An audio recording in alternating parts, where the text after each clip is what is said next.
swirho swa ndyangu wa le vuhosini a va yingisele muavanyisi Isaac Matondo loko a nyika xiboho xa yena xa swiphemu swinharhu. Xiphemu xo sungula a ku ri xiboho ehenhleni ka xikombelo lexi nga endliwa hi hosikati Sibongile Zulu. Hosikati a lava khoto yi vula leswaku vukati bya yena na hosi Goodwill Zwelithini a byi ri bya ndhavuko naswona a ku ri xa mina hi xa wena.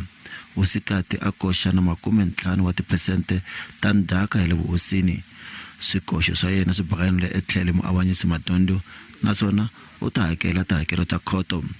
Khoto yi hlamusele ku ri xivangelo xo bakanela etlhelo swikambelo leswi hi mhaka ya leswaku ku hava munhu loyi a kanetaka na muxaka lowu a va tekana ha kona na hosi.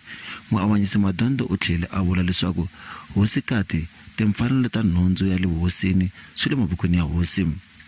The executor has yet to wind up the late Isilo's estate. It is therefore premature to anticipate a dispute involving the executor which has not yet arisen. Ntandoyenkosi Zulu na Ntombizosuthu Zulu-Duma a va lava ku ri khoto yi yimisa ku avanyiwa ka ndhaka ya hosi. Tsala ra ndhaka ri hlamusela loko hosikati Mamfokti Zulu tanihi loyi a nga ta khomela xitulu xa vuhosi. Tinganakata timbirhi ti byele khoto ku ri ku ya hi mutivi voko leri nga sayina tsalwa ra ndhaka a hi rona ra hosi.